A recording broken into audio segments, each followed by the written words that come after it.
Mesdames, Messieurs, bonjour, bonsoir, ciao ragazzi, grüezi miteinander. Aujourd'hui, vidéo sur la Certina DS Action Diver 38 mm. C'est le montre que j'avais déjà présenté lors de ma première vidéo. C'était dans une vidéo où je parlais de 3 montres différentes. Donc je voulais faire une vidéo entièrement dédiée à cette montre parce que je l'adore. Pour moi, c'est vraiment la montre d'été par excellence, pardon, la plongeuse d'été. Là, ça fait un mois et demi à peu près que j'ai ressorti du tiroir. Alors, c'est une montre, vous voyez, on a les indices et le bracelet, hein, bien sûr, qui sont dans une couleur turquoise, qui contraste, je trouve, très bien avec le cadran anthracite, la lunette, enfin l'insert de lunettes en alu gris.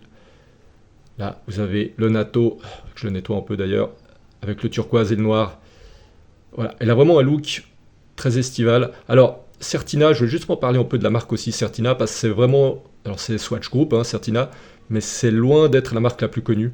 En fait, dans le segment, on va dire, milieu de gamme du Swatch Group, vous avez Certina, Tissot et Hamilton, qui sont des montres, on va dire... c'est même étonnant qu'ils aient gardé les 3 marques, parce que...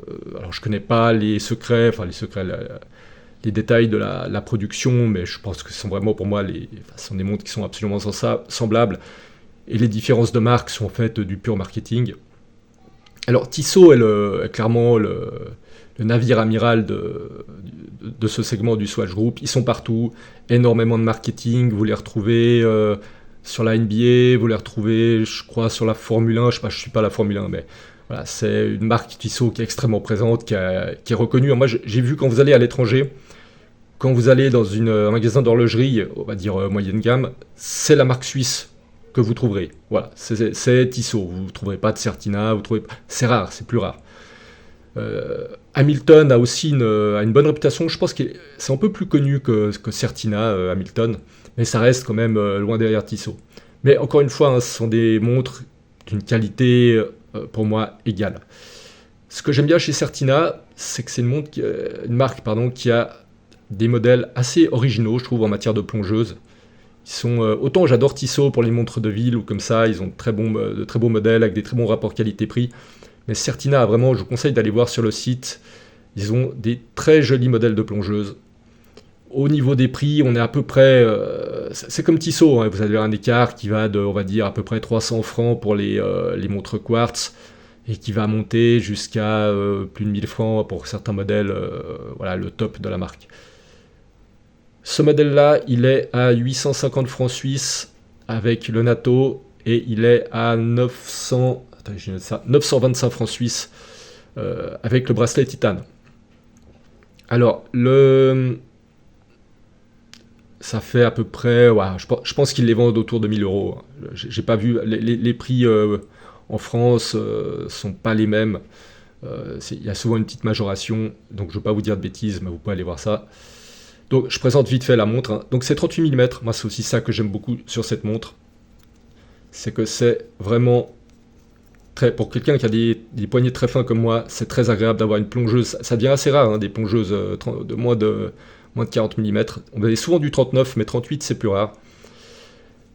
Par contre, montre assez épaisse, donc on est sur plus de 12 mm, mais c'est aussi dû au fait que c'est une vraie montre de plongée, hein. Vous êtes sur une montre qui a 300 mètres certifiée. Donc voilà, c'est pas une montre gadget pour dire voilà, c'est juste pour faire le kéké sur les barres de plage. Donc un peu plus épaisse, mais comme elle est... Alors il y a le natto aussi, hein. Après le natto, vous pouvez le porter, hein. Vous savez que les nattos, on n'est pas obligé de les porter avec le... On peut le porter avec la façon alternative, où en fait vous mettez qu'un brin, donc ça fait un peu moins d'épaisseur. Et honnêtement, c'est pas très gênant sur une montre comme ça, vu qu'elle est petite.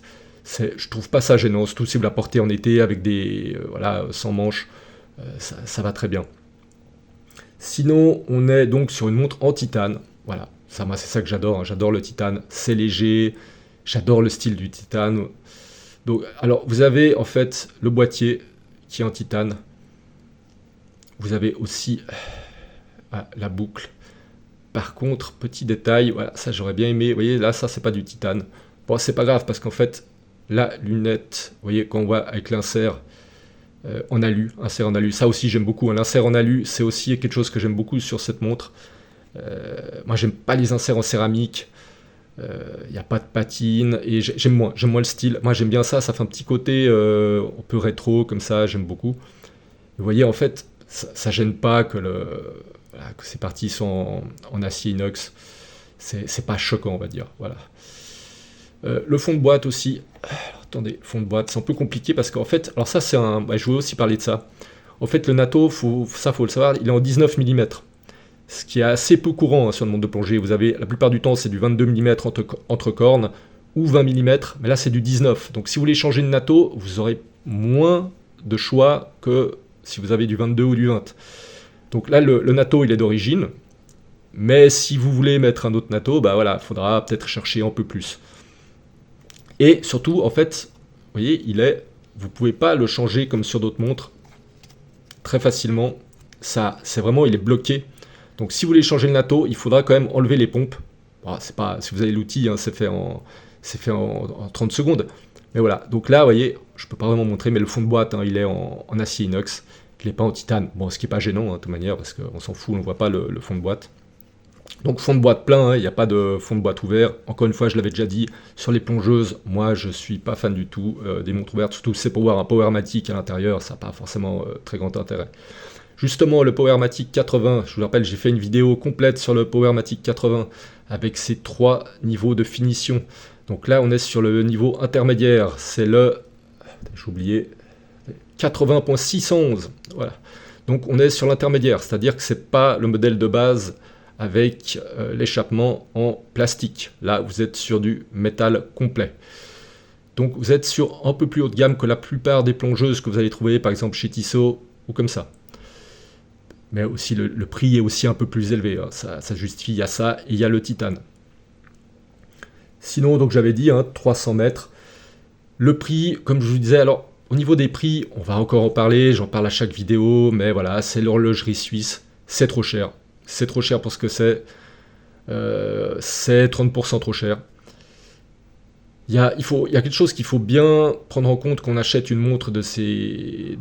Enfin, en fait, c'est la plupart des montres, hein. Quand vous sortez du magasin, vous avez perdu entre 30 et 50% de la valeur. Voilà, c'est comme les bijoux, en fait, hein.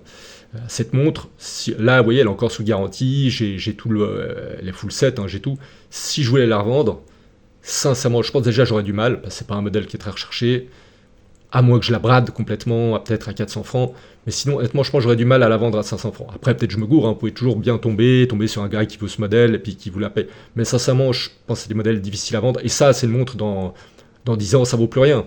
Ah, ça vaut plus rien, ouais, ça vaut peut-être encore 300 francs, mais bon, pour une montre que vous avez acheté 800, moi, je m'en fous, je suis pas un collectionneur.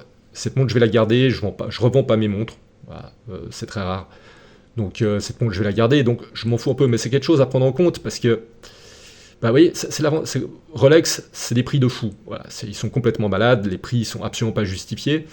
Mais si vous achetez une Submariner, bah, votre Submariner, dans 10 ans, au pire, elle vaudra toujours le même prix. Alors, ça peut encore changer en 10 ans, mais enfin, en tout cas, ça gardera toujours de la valeur. Donc ça, c'est aussi à prendre en compte. Vous pouvez avoir un coup dur, coup, vous avez besoin de cash, bah voilà, vous savez que votre Rolex, bah, en fait, c'est comme un placement, si vous voulez, qui ne perd pas de valeur, et qu'en plus, vous avez le plaisir de la porter au poignet. Donc, bon, après, il faut avoir envie, et surtout les moyens, moi, personnellement, je ne les ai pas de mettre 10 000 francs dans une montre. Mais ça, on est clairement sur des montres qui perdent immédiatement de la valeur. Mais encore une fois, c'est pas grave, il ne faut pas acheter les montres, on n'achète pas les montres pour spéculer, ou alors on est un spéculateur, je n'ai pas forcément de problème avec ça, mais voilà. Donc ça, vraiment, c'est une montre, moi, je la conseille, je trouve que... Après, il faut aimer, hein, c'est vrai qu'il y a un petit style un peu différent, et j'insiste encore, allez voir le site de Certina, parce qu'ils ont vraiment des très chouettes modèles, surtout dans les montres de plongée, il y a des modèles un peu rétro comme ça que j'aime beaucoup. Donc voilà, merci pour tout, bye bye.